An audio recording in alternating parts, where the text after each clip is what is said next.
Plus d'1 million d'observations d'OVNI sont rapportées chaque année.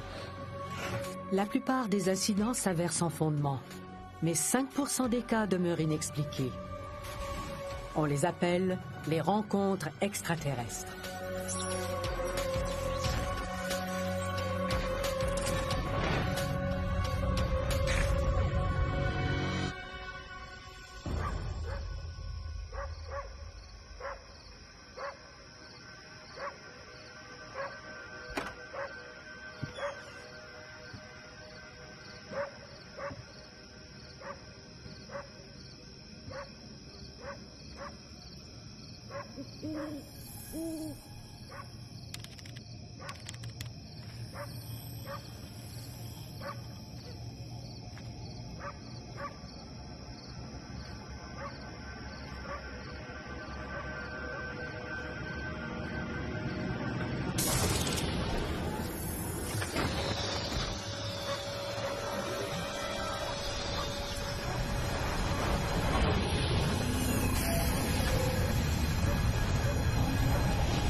Une autre nuit difficile pour l'Australien Albert Pennessy, un producteur de canne à sucre. Albert Pennessy faisait souvent le même rêve, où il voyait une soucoupe volante qui atterrissait sur sa ferme.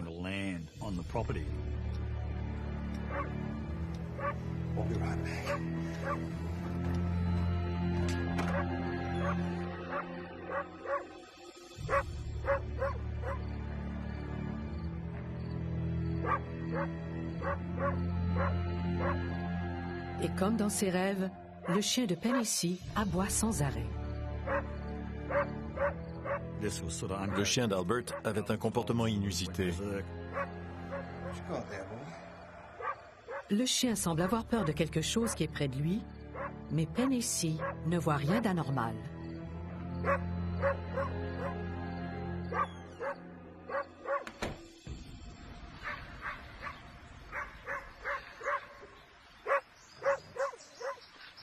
Quelques heures plus tard, Pennessy est en train de réparer une clôture lorsque son voisin George Pedley passe sur ses terres. Hey, George! A whole lot of yapping going on over there. Oh, that dog won't stop. You all right? You're giving me nightmares. All right, take care, mate. Hey.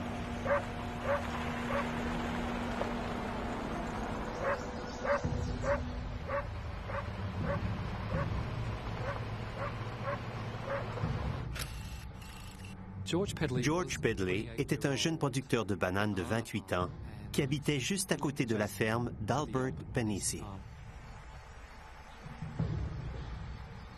Il circulait parfois sur la ferme d'Albert pour prendre un raccourci et aller chez des voisins.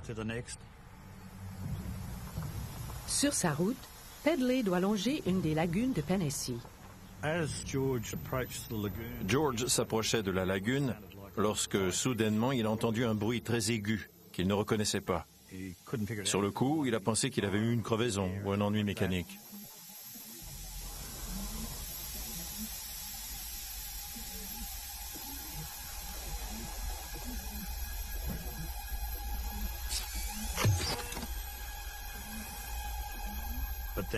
Mais il a finalement compris que ça venait de la forêt, près de la lagune.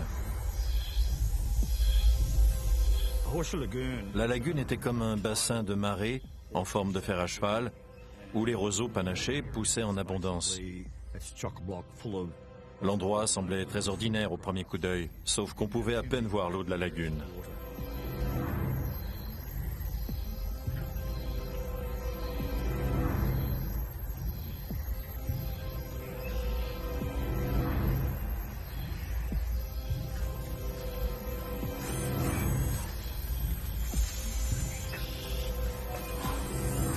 Pedley n'arrive pas à trouver la source du bruit qu'il a d'abord perçu.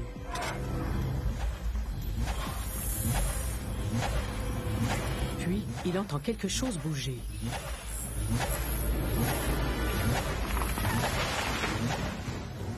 George n'était pas le genre de type qu'on effraie facilement.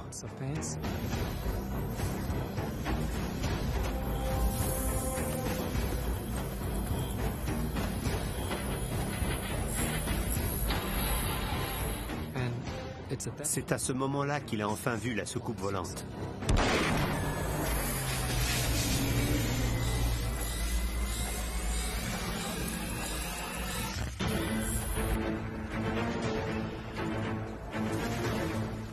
Ce n'était plus seulement un rêve.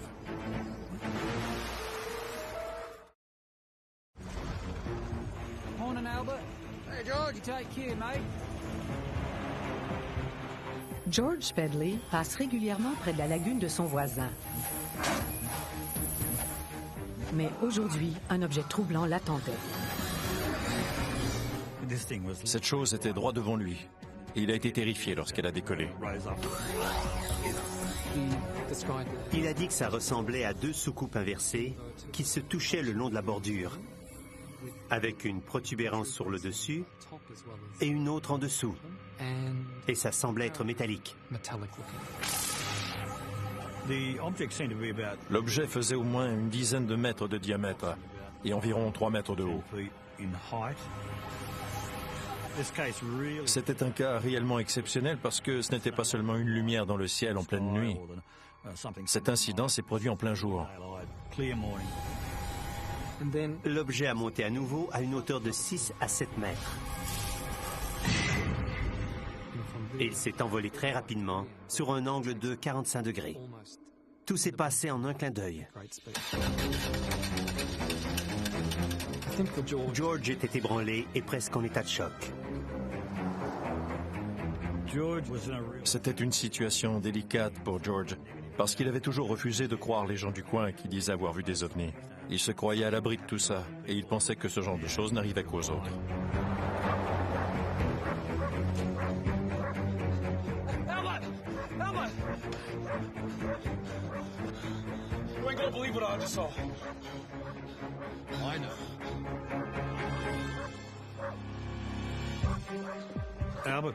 Albert a été étonné, mais il n'a pas vraiment été surpris, parce qu'il avait déjà vu des choses étranges dans ses rêves.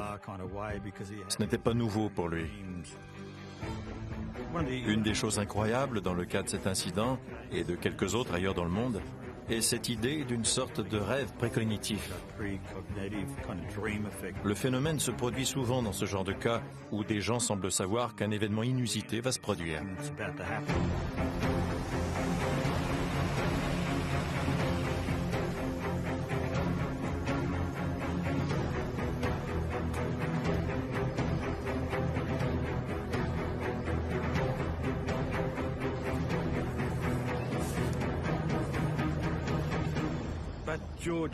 George et Albert ont été renversés en voyant la lagune.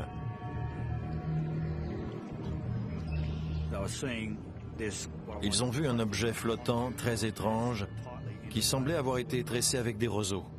Cette chose faisait une dizaine de mètres de largeur et elle semblait flotter sur la lagune. Elle tournait dans le sens des aiguilles d'une horloge. C'était comme un nid de roseaux. Albert court chercher son appareil photo. Pour Albert, c'était comme si un rêve était devenu réalité. Il l'avait sous ses yeux.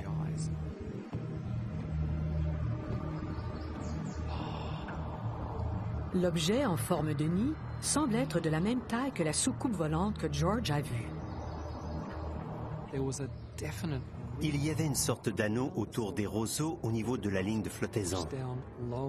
Puis, il y avait d'autres roseaux un peu plus haut qui semblaient avoir été écrasés par un objet volant en forme de soucoupe qui s'était posé là.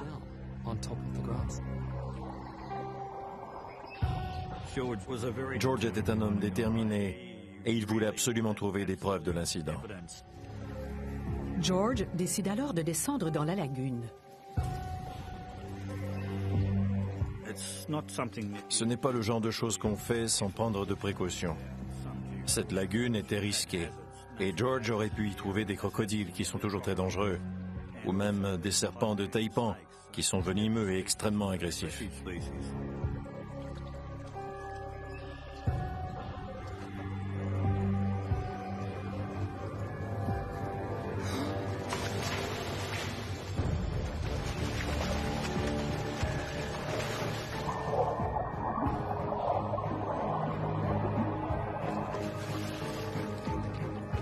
George plonge sous l'eau et Albert arrive avec son appareil photo.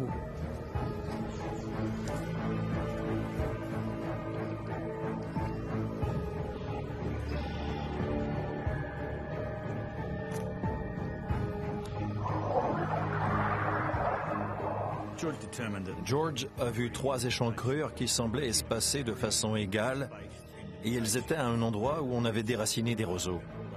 C'était peut-être là que le vaisseau s'était posé sur 3 pattes en forme de trépied.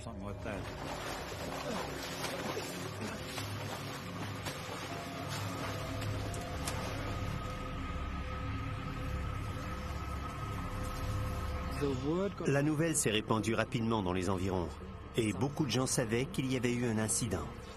En moins de 24 heures, les policiers sont arrivés sur les lieux et ils ont commencé leur enquête. L'incident de Tully a été soigneusement examiné. Des échantillons de roseaux, de boue et d'eau ont été prélevés et soumis au département de botanique et de physique de l'Université Queensland, qui n'a rien trouvé d'inusité. L'armée de l'air australienne croit que la lagune avait été frappée par des vents circulaires qui avaient écrasé les roseaux et projeté des débris à une dizaine de mètres dans les airs, créant ainsi l'illusion d'une soucoupe volante.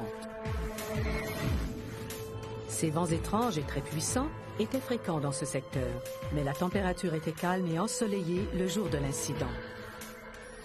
Au fil des années, Albert Pennesi a trouvé d'autres nids dans cette lagune.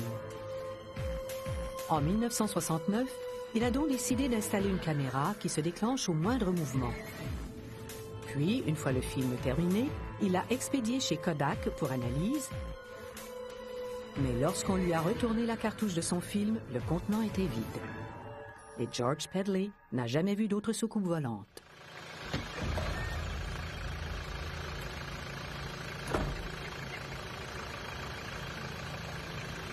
All feet start and ready for your trip, sir. Thanks, mate.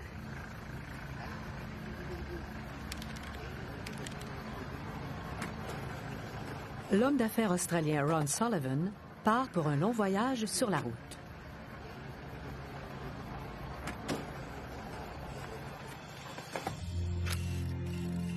Ron Sullivan travaillait dans l'industrie de l'acier et son travail l'amenait à voyager très souvent dans cette région de Victoria. Il était parti de chez lui, à Maryborough, pour se rendre à une ville appelée Wycheproof, un trajet qu'il parcourait 2 fois par semaine. Au bout d'1 heure de route, Sullivan arrive près d'un petit village isolé appelé Burke's Flat.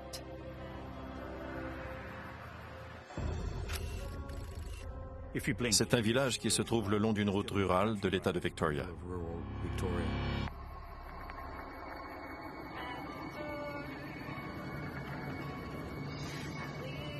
Soudainement, Sullivan aperçoit une lumière étrange derrière lui.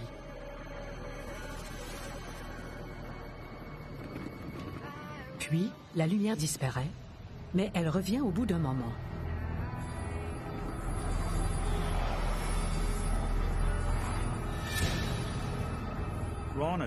Ron avait cru qu'il s'agissait simplement d'un tracteur ou d'un véhicule de la voirie qui travaillait la nuit. Il s'est dit que c'était peut-être de la machinerie agricole. Mais tout à coup, une chose étrange se produit avec les phares de sa voiture. Les phares semblaient être attirés vers une lumière blanche qui agissait comme un aimant très puissant dirigé vers la voiture. Les phares se sont tournés vers l'objet. Ils n'éclairaient plus devant la voiture. Ron a été surpris et il a eu l'impression que sa voiture était attirée vers le fossé. Puis, elle a semblé foncer tout droit vers un arbre énorme. Ron a cru qu'il allait mourir.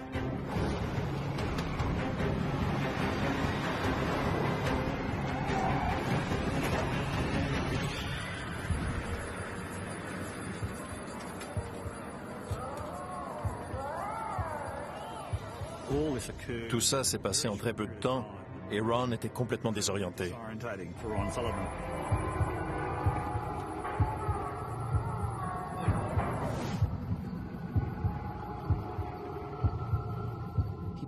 Il n'a pas vu un objet en particulier, mais il a senti qu'il était en présence d'une entité invisible et très puissante.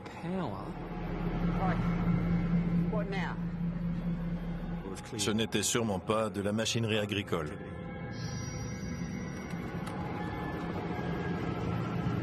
Et le voyage est loin d'être terminé. Puis, il a vu un autre objet de forme étrange, très lumineux, qui tournait à une dizaine de mètres dans les airs.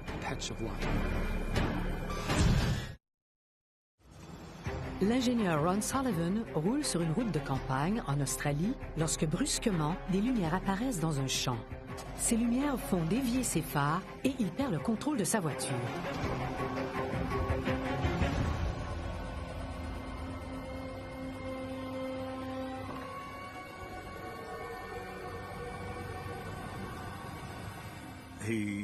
Il a regardé l'objet en se demandant ce que c'était.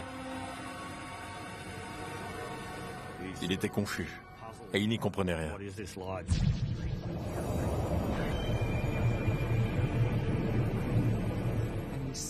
Il a observé la lumière qui est devenue de plus en plus grande. Puis, il a vu un autre objet de forme étrange, très lumineux, qui tournait à une dizaine de mètres dans les airs. Des rayons lumineux verticaux tournaient lentement entre les deux disques et ils étaient de toutes les couleurs de l'arc-en-ciel.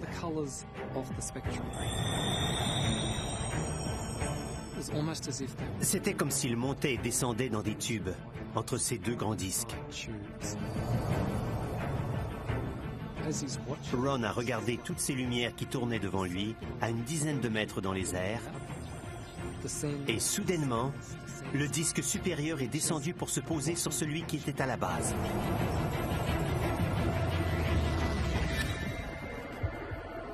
La dernière chose que Ron a vue est une petite lumière qui clignotait et qui finalement s'est éteinte. Malgré ses aspects dramatiques, cet incident incroyable a duré moins d'une minute. On parle ici d'une vingtaine de secondes au maximum.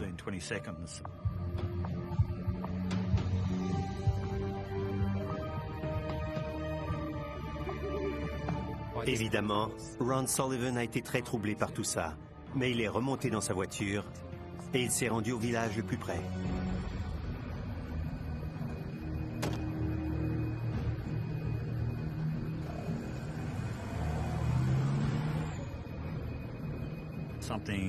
Un phénomène extraordinaire avait mis sa vie en danger. Il est donc reparti très rapidement.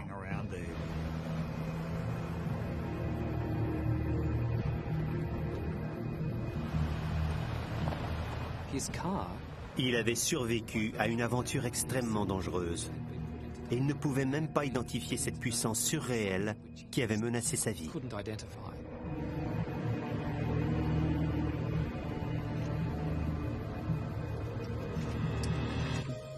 Il s'est arrêté à St. Arnaud, le village le plus près, et il est descendu de sa voiture pour s'assurer qu'elle était en bon état.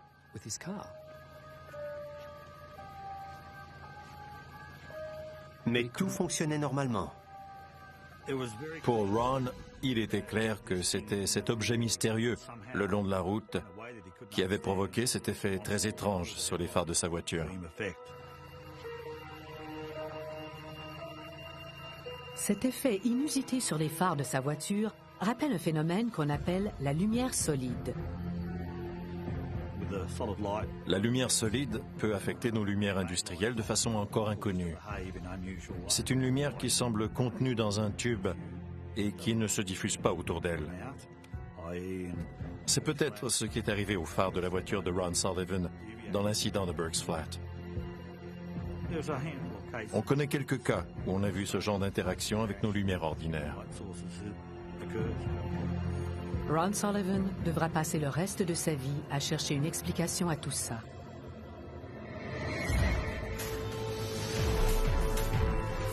Le mystère demeure inexpliqué encore aujourd'hui. Dès le lendemain, Sullivan a rapporté l'incident à la police et à un journal de l'endroit. Il a fait inspecter ses phares par un mécanicien, mais ils fonctionnaient normalement. Puis, le 6 avril 1966, 2 jours après la mésaventure de Sullivan, le jeune Gary Taylor, de 19 ans, est mort tragiquement lorsqu'il a perdu le contrôle de sa voiture pour aller percuter un arbre le long de la même route. 3 jours après l'incident, Sullivan et un journaliste ont prétendu avoir trouvé des traces en forme de soucoupe à l'endroit où Sullivan avait vu l'objet. Au fil des années, d'autres lumières d'origine inconnue ont été vues dans le secteur et certains croient maintenant que Burke's Flat est un village hanté.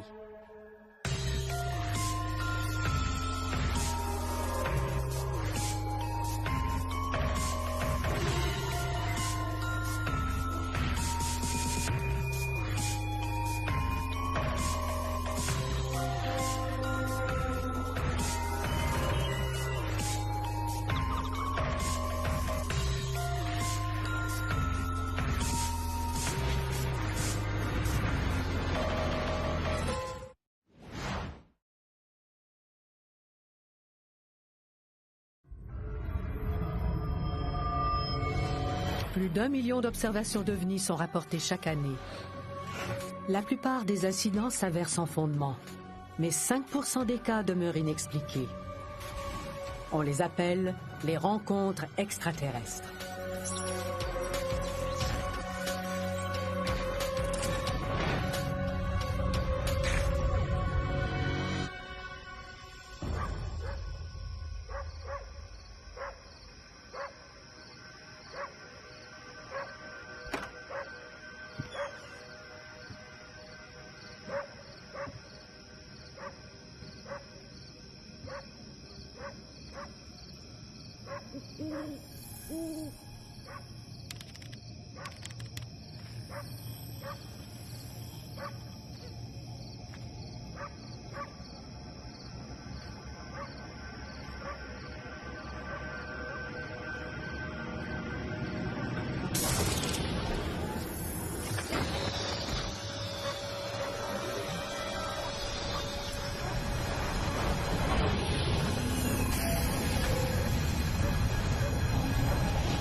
Okay.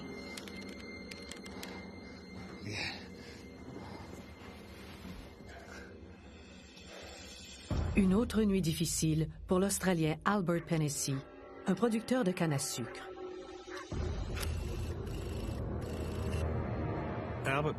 Albert Pennessy faisait souvent le même rêve, où il voyait une soucoupe volante qui atterrissait sur sa ferme.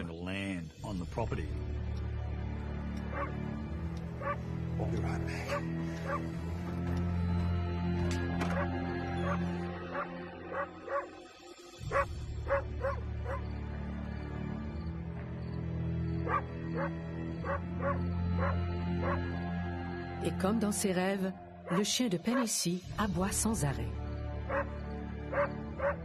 Le chien d'Albert avait un comportement inusité. Le chien semble avoir peur de quelque chose qui est près de lui, mais Pennessy ne voit rien d'anormal.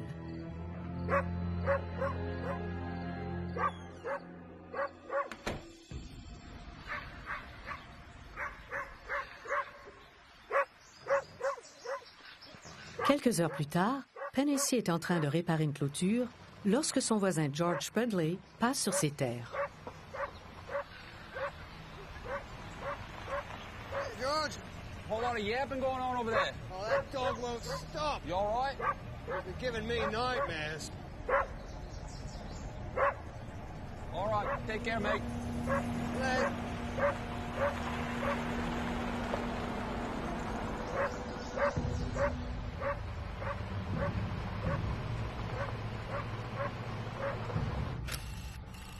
George Pedley était un jeune producteur de bananes de 28 ans qui habitait juste à côté de la ferme d'Albert Pennessy. Il circulait parfois sur la ferme d'Albert pour prendre un raccourci et aller chez des voisins. Sur sa route, Pedley doit longer une des lagunes de Pennessy. George s'approchait de la lagune lorsque soudainement il a entendu un bruit très aigu qu'il ne reconnaissait pas. Sur le coup, il a pensé qu'il avait eu une crevaison ou un ennui mécanique.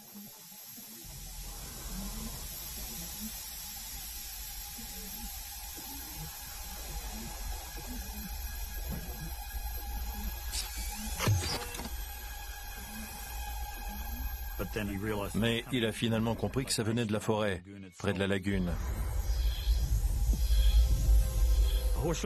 La lagune était comme un bassin de marée en forme de fer à cheval, où les roseaux panachés poussaient en abondance.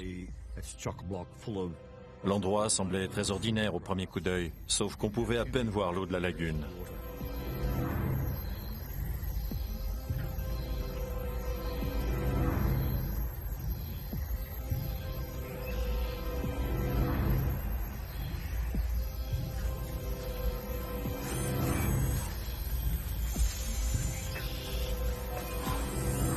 Hedley n'arrive pas à trouver la source du bruit qu'il a d'abord perçu.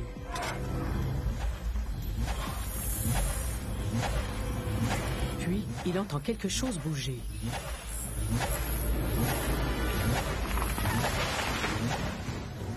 George n'était pas le genre de type qu'on effraie facilement.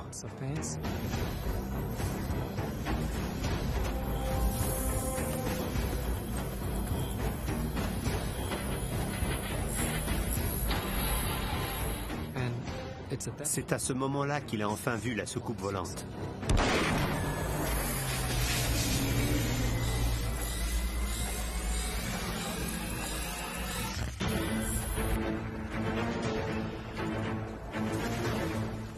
Ce n'était plus seulement un rêve.